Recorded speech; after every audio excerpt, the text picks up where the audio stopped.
ഈ ലോകം കണ്ട ആത്മീയ തട്ടിപ്പ് വീരന്മാരിലെ ഏറ്റവും പ്രധാനിയാണ് രജനീഷ് ചന്ദ്രമോഹൻ ജെയിൻ എന്ന ഓഷോ. 1931 മധ്യപ്രദേശിൽ ജനിച്ച ഇദ്ദേഹം വിവാദങ്ങൾ കൊണ്ട് മാത്രം ശ്രദ്ധേയനായ ആളാണ്. 1990 അന്തരിച്ച ഇദ്ദേഹത്തിന് ഇന്നും ലോകം മുഴുവൻ ആരാധകരുണ്ട്. ദൈവമായും ആചാര്യനായുമൊക്കെ ഇയാൾ ഇന്നും ആരാധിക്കപ്പെടുന്നുണ്ട്. ഇയാളുടെ ആശ്രമങ്ങളിൽ ഒരു ദിവസം തന്നെ കോടികളുടെ വരുമാനം ഇപ്പോഴും ഉണ്ട് എന്നാണ് പറയുന്നത്. ഓഷോ എഴുതിയ പുസ്തകങ്ങൾ ഇന്നും വിറ്റഴിയപ്പെടുന്നു. ഓഷോയുടെ ചിതാഭസ്മം പൂനെയിലെ ആശ്രമത്തിൽ സൂക്ഷിച്ചിട്ടുണ്ട്. അതിലിങ്ങനെ എഴുതിയിരിക്കുന്നു: ഓഷോ ജനിച്ചിട്ടില്ല, മരിച്ചിട്ടില്ല. 1931 ഡിസംബർ 11-നും 1990 ജനുവരി 19-നും ഇടയ്ക്ക് ഈ ലോകം സന്ദർശിക്കുക മാത്രം ചെയ്തു. അങ്ങനെ ഈ ലോകം വിസിറ്റ് ചെയ്യാൻ വന്ന് തിരിച്ചുപോയ രജനീഷിനെ പ്രവാചകനായും ദൈവമായുമൊക്കെ ചിലർ ആരാധിക്കുകയാണ്. ചെറുപ്പത്തിൽ നല്ല വിദ്യാഭ്യാസവും നല്ല ജീവിത സൗകര്യങ്ങളും ലഭിച്ച ആളാണ് ഓഷോ. അദ്ദേഹം നല്ലൊരു പ്രഭാഷകനും കൂടിയായിരുന്നു. എന്നാൽ ചെറുപ്പം മുതലേ മയക്കുമരുന്നിനോടും സെക്സിനോടും അമിതമായ താല്പര്യമുള്ള ആളുമായിരുന്നു ഇദ്ദേഹം. പല്ലുവേദനയ്ക്ക് വേദനാസംഹാരിയായി ഉപയോഗിക്കുന്ന നൈട്രസ് ഓക്സൈഡ് എന്ന രാസവസ്തുവിൻ്റെ അടിമയായിരുന്നു രജനീഷ്. ഒരുപാട് പുസ്തകങ്ങൾ ഇദ്ദേഹം വായിക്കുമായിരുന്നു. അതിൽ നിന്നും കിട്ടിയ പല ചിന്തകരുടെയും വാക്കുകൾ കടമെടുത്ത് പരിഷ്കരിച്ച് പ്രസംഗങ്ങളിലും ലേഖനങ്ങളിലും ഉൾപ്പെടുത്തി രജനീഷ് ലോകത്തിൻ്റെ ശ്രദ്ധ നേടിയെടുത്തു. മതങ്ങളെയും പുരോഹിതരെയും രാഷ്ട്രീയക്കാരെയും വിമർശിച്ച് പുരോഗമനവാദികളുടെയും ചിലപ്പോൾ മതതത്വങ്ങൾ പ്രസംഗിച്ച് മതവിശ്വാസികളുടെയും കയ്യടി ഒരേപോലെ നേടിയ ആളാണ് ഓഷോ. കുറേ നാൾ ഫിലോസഫി പ്രൊഫസറായി ജോലി നോക്കിയ രജനീഷ് വലിയ ആരാധക വൃന്ദത്തെ ഉണ്ടാക്കിയെടുത്തു. സമൂഹത്തിലെ ഉന്നതരും സെലിബ്രിറ്റികളും ധനികരുമായിരുന്നു ഇദ്ദേഹത്തിൻ്റെ ഭക്തരിൽ പ്രധാനികൾ. അവരുടെ കൂടെ സഹായത്തോടെ പൂനെയിൽ ഒരു ആശ്രമം ആരംഭിച്ചു. അടച്ചുപൂട്ടപ്പെട്ട ലൈംഗിക സദാചാരത്തെ ചോദ്യം ചെയ്തതോടെ ഓഷോ വളരെ വേഗം ശ്രദ്ധിക്കപ്പെട്ടു. എതിർപ്പ് പോലെ തന്നെ അനുയായികളും കൂടിക്കൂടി വന്നു.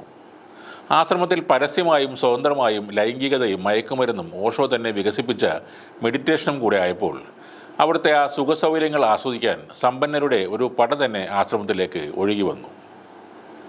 വിദേശികളായിരുന്നു വിശ്വാസികളിൽ കൂടുതലും. അങ്ങനെ ഓഷോ അവരുടെ എല്ലാം ഗുരുവായി മാറി. അതിനിടെ നികുതി തട്ടിപ്പിലും മയക്കുമരുന്ന് കള്ളക്കടത്തിലും കുടുങ്ങിയ ഓഷോ ഇന്ത്യയിൽ നിന്ന് തൻ്റെ ഭക്തർക്കൊപ്പം അമേരിക്കയിലേക്ക് നീങ്ങി. അമേരിക്കയിലെ ആൻറ്റിലോപ്പിൽ 64,000 ഏക്കർ വിസ്തീർണത്തിൽ ഓഷോയും കൂട്ടുകാരും വലിയ ഒരു സാമ്രാജ്യം കെട്ടിപ്പടുത്തു. അമേരിക്കയിലെ ധനികരും മധ്യവർത്തികളും മോക്ഷവും സെക്സും മയക്കുമരുന്നും തേടി രജനീഷ്പുരം എന്ന ആ ആശ്രമത്തിലേക്ക് ഒഴുകിയെത്തി. കാലക്രമേണ ആ പ്രദേശത്തെ ഒരു സമാന്തര ഭരണകൂടമായി അത് മാറുകയും ചെയ്തു. രജനീഷിൻ്റെ അനുയായികളല്ലാത്തവരെ രാസവസ്തു നൽകി കൊല്ലാൻ വരെ ശ്രമങ്ങൾ നടന്നു. കൂടാതെ ആശ്രമത്തിൽ വൻ ആയുധ ശേഖരണം നടത്തുകയും പരിശീലനം തുടങ്ങുകയും വരെ ചെയ്തു. ഇത്തരം നിയമവിരുദ്ധമായ പ്രവർത്തനങ്ങളുടെ ഫലമായി ഓഷോ അമേരിക്കയിൽ നിന്ന് വീണ്ടും ഇന്ത്യയിലേക്ക് നാടുകടത്തപ്പെട്ടു. പല രാജ്യങ്ങളും ഓഷോയ്ക്ക് വിലക്ക് ഏർപ്പെടുത്തുകയും ചെയ്തു. ഇന്ത്യയിലെ സമ്പന്നരും സെലിബ്രിറ്റികളും ഓഷോയെ വീണ്ടും സ്വീകരിച്ചു. ആശ്രമങ്ങൾ എന്ന പേരിൽ ഇന്ത്യയിൽ വലിയ സ്ഥാപനങ്ങളുണ്ടായി. പ്രധാനമന്ത്രി മുതൽ സിനിമാ താരങ്ങൾ വരെ ഓഷോയുടെ ആരാധകരുമായി. ഓഷോയുടെ ആശ്രമങ്ങൾ എപ്പോഴും ദുരൂഹത നിറഞ്ഞതായിരുന്നു. അശാസ്ത്രീയ മെഡിറ്റേഷൻ എന്ന് വിളിക്കപ്പെടുന്ന അമിത വ്യായാമത്തിൻ്റെ ഫലമായും കടുത്ത മാനസിക വിഭ്രാന്തിയുടെ ഫലമായും മരണങ്ങൾ അവിടെ പതിവായിരുന്നു. ലോഫിംഗ് ഗ്യാസ് പോലുള്ള വാതകങ്ങൾ പ്രാർത്ഥനാ ഹാളുകളിൽ പോലും ഉപയോഗിച്ചിരുന്നു. മയക്കുമരുന്ന് അവിടെ സുലഭമായിരുന്നു. ആത്മീയതയുടെ ഗ്രീൻ ചാനൽ വഴി വലിയ തോതിൽ കള്ളക്കടത്തും നടന്നിരുന്നു.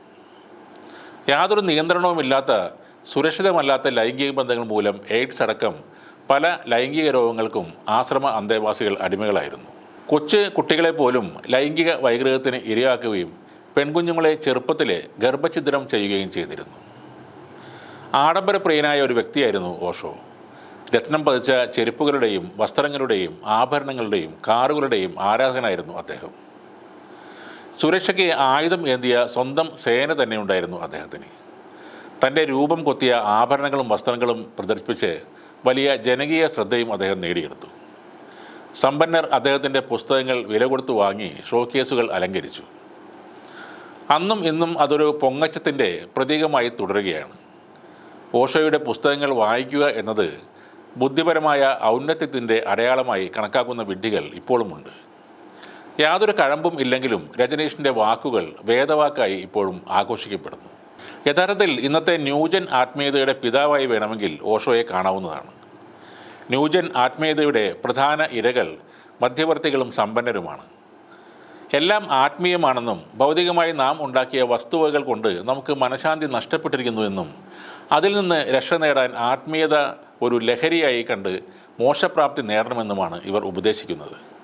അതിനായി നിങ്ങളുടെ ഭൗതിക സുഖങ്ങൾ നഷ്ടപ്പെടുത്തേണ്ട, മറിച്ച് എല്ലാ തരത്തിലുമുള്ള ലഹരിയും സുഖങ്ങളും ആസ്വദിച്ചു കൊണ്ട് തന്നെ ആത്മീയ സന്യാസത്തിലേക്ക് കടക്കുക എന്നതാണ് ഓഷോയുടെ സിദ്ധാന്തം. ആ ലഹരിയും സുഖവും തേടി വരുന്നവരാണ് അദ്ദേഹത്തിൻ്റെ അനുയായികളും.